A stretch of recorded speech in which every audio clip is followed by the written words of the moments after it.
प्रधानमंत्री नरेंद्र मोदी के विकसित भारत संकल्प और कुपोषण मुक्त भारत अभियान को गति देने के लिए भारत पेट्रोलियम कॉर्पोरेशन लिमिटेड के सीएसआर फंड में यूनिसेफ में सहयोग में मामगंज डोंगरिया के बांकी बाजार प्रखंडों में पोषण आहार किट का वितरण किया है। मामगंज टाउन हॉल में आयोजित कार्यक्रम में लघु जल संसाधन मंत्री डॉक्टर संतोष कुमार सुमन ने गर्भवती और धात्री महिलाओं को पोषण किट वितरण की है। उन्होंने कहा कि प्रधानमंत्री का लक्ष्य है कि देश के अंतिम व्यक्ति तक पोषण पहुंचे और कोई बच्चा कुपोषण का शिकार न हो। इसी क्रम में सुपोषित ग्राम पंचायत अभियान भी हाल ही में शुरू किया गया है, जब पंचायत स्तर से कुपोषण के समूल अंत का प्रयास है। पोषण किट में मल्टीग्रेन, दलिए, फ्लैक्स और सीड, सोयाबीन, मूंगफली, खजूर, कर्ज आदि कई चीजें मिल रही हैं, जहां पर कार्यक्रम को खाद्य मंत्रालय भारत सरकार के जुड़े विकसित भारत 1947 मिशन के अधिकारी अविनीश त्रिपाठी ने भी संबोधित किया है।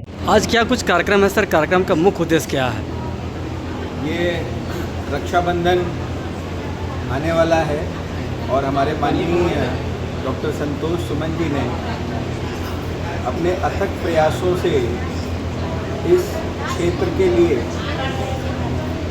गर्भवती महिलाओं, माताओं और छोटे बच्चों के पोषण का विशेष ध्यान रखते हुए पोषण एक ऐसी व्यवस्था है जिससे आगे का भविष्य बनेगा विकसित भारत, जिसकी संकल्पना हमारे माननीय प्रधानमंत्री जी करते हैं।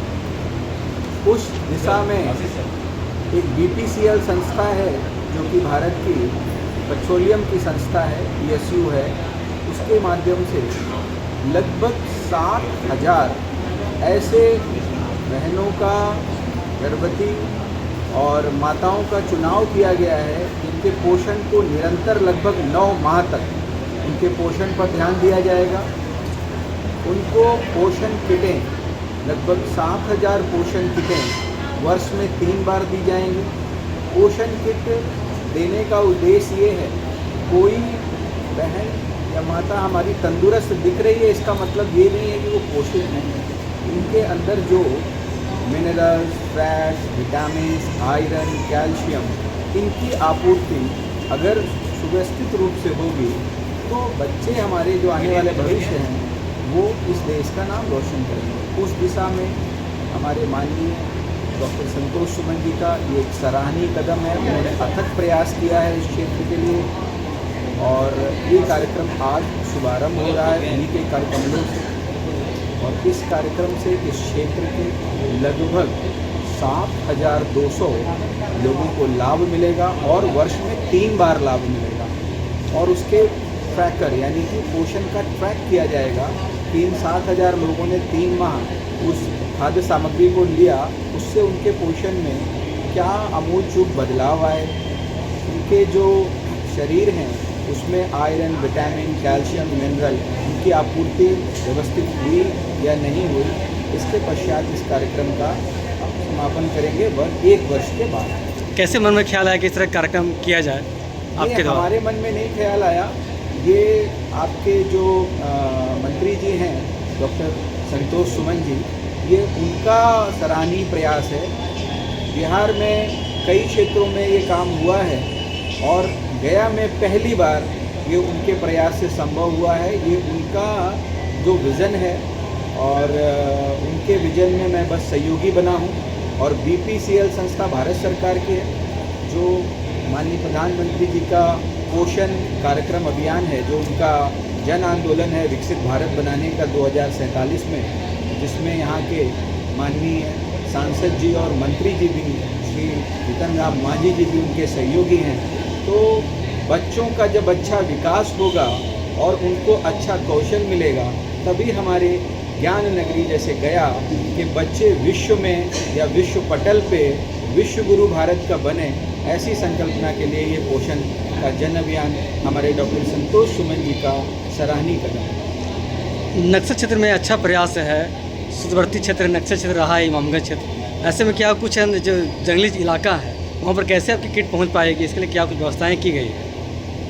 देखिए, हम बिहार के अलावा इस कार्यक्रम को, जो सहयोगी संस्था इस कार्यक्रम को सुचारू रूप से यहाँ संचालित करेगी, आप यकीन मानिए वो जम्मू कश्मीर, अरुणाचल, नागालैंड, मिजोरम, सुदूरवर्ती ऐसे क्षेत्रों में जहाँ पर किसी भी कार्यक्रम को सुगमता से नहीं पहुँचाया जा सकता है, वहाँ पर पहुँचा रहे हैं। और माननीय मोदी जी के भारत में इस अमृत काल में कोई भी ऐसी जगह नहीं है जहाँ तक उनके कार्यक्रम को पहुँचाया ना जा सके। तो ये संस्था अथक प्रयास करेगी कि दूरगामी सुदूर क्षेत्र जहाँ तक लास्ट माइल तक डिलीवरी देने का पूरा प्रयास किया जाएगा। तो परिचय दे दीजिए सर, मतलब परिचय दे दीजिए। मैं अवनीश त्रिपाठी, भारत सरकार की कोयला मंत्रालय में सलाहकार हूँ और नीति निर्माण में सहयोगी हूँ और इस कार्यक्रम के लिए मुख्य मार्गदर्शक के रूप में। Thank you. देखिए, प्रधानमंत्री जी का संकल्प है कि भारत विकसित हो। विकसित तभी हो सकता है जब हमारा समाज, हमारे लोग स्वस्थ हों। उसके लिए गरीबों के लिए आंगनबाड़ी केंद्र के तरफ से पोषण युक्त आहार दिया जाता है, जिसमें सारे चीज़ न्यूट्रिशन, मिनरल जो भी होता है। एक संस्था यूनिसेड एक संस्था है जो भारत पेट्रोलियम के CSR फंड के तहत काम करती है और वो एक पोषण किट बांट रही है। जो हमारा सुपोषित पंचायत जो माननीय मुख्यमंत्री प्रधानमंत्री जी की परिकल्पना है, उस तहत एक किट बांट रही है। उस किट में सारे मिनरल्स युक्त विटामिन, प्रोटीन, कार्बोहाइड्रेट, विटामिन जो भी चीज़ होता है वो हर तरह के किट यहाँ पर उसमें सामान है। जैसे सोयाबीन है, मिलेट्स है और तेल भी है। तो एक किट दिया गया है उन लोगों को। 7,000 किट करीब फर्स्ट फेज में बटेगा, ये 3 फेज में बटेगा। 21,645 किट वितरण होना है।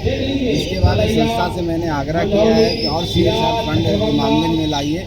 इन्होंने हमें वचन दिया है कि अभी मिनरल वाटर का जो RO प्लांट होता है वो लगाएंगे और कहीं पर कोई गांव में हम पानी का जो फिल्टर करके सप्लाई किया था वो करेंगे। और कहीं सोलर लाइट की बात हुई है तो हम लोग ये प्रयास है, सतत प्रयास है कि इस तरह से भी CSR फंड के माध्यम से भी लोगों के बीच में कुछ विकास पहुँचे, लोगों को पोषण पहुँचे, लोगों को स्वास्थ्य और शिक्षा का लाभ हो। यही हम तहत एक शुरुआत है जो आज हुआ है। आने वाला समय में और विभिन्न कार्यक्रम और दूसरे तरीके का कार्यक्रम होगा इसी संस्था के द्वारा। और भी दूसरे लोग जो CSR फंड करते हैं उनसे भी हम आग्रह करेंगे कि आकर के मामले में कुछ कार्य। विधानसभा चुनाव की तैयारियां नज़दीक आ रही है सर, क्या कुछ तैयारियां हैं NDA को खासकर? देखिए, NDA तो हमेशा तैयारी में लगी रहती है, काम करने में विश्वास करते हैं। हम 5 साल काम करते हैं और जनता का आशीर्वाद मांगते हैं और हम जो काम करते हैं उसका निश्चित तौर पर आशीर्वाद मिलता है, क्योंकि जनता का विश्वास हमारे साथ है। तो हम लोग के लिए कोई बहुत बड़ी अथी नहीं है इस तरह के हम चुनाव में आए और उसके बाद नज़र में आए। तो हम सदैव NDA का कार्यक्रम चलता है, तो विशेष कुछ नहीं है, क्योंकि हम पहले से लगे हुए हैं। जो विद्यार्थी रोज़ पढ़ता है उसको रिवीजन करने की ज़रूरत होती है। जो एग्ज़ाम में पढ़ता है और रात दिन पढ़ता है। हम लोग अभी जनता के बीच में हैं और जनता के बीच में रहेंगे, चुनाव के बाद भी रहेंगे। और हमें विश्वास है, आशा विश्वास है कि NDA की सरकार बिहार में पुनः बन रही है और भारी बहुमत से बन रही है। और वो इमामगंज में भी हम जितनी वोट से पिछली बार जीते हैं उससे कहीं दुगना तिगुना वोट से। लोकल पत्रकार लोग ज्ञापन सौंपे थे, क्लब की मांग कर रहे हैं इमामगंज क्षेत्र में, ऐसे में क्या कुछ पहल रहेगी सर आपकी तरफ से? आप लोगों के द्वारा ज्ञापन दिया गया था परसों हमको, और मेरे संज्ञान में है। और निश्चित तौर पर आप लोग की भावना का कदर करते हैं, वो होगा। और अभी भी आप लोग से मिलना है आगे जाकर।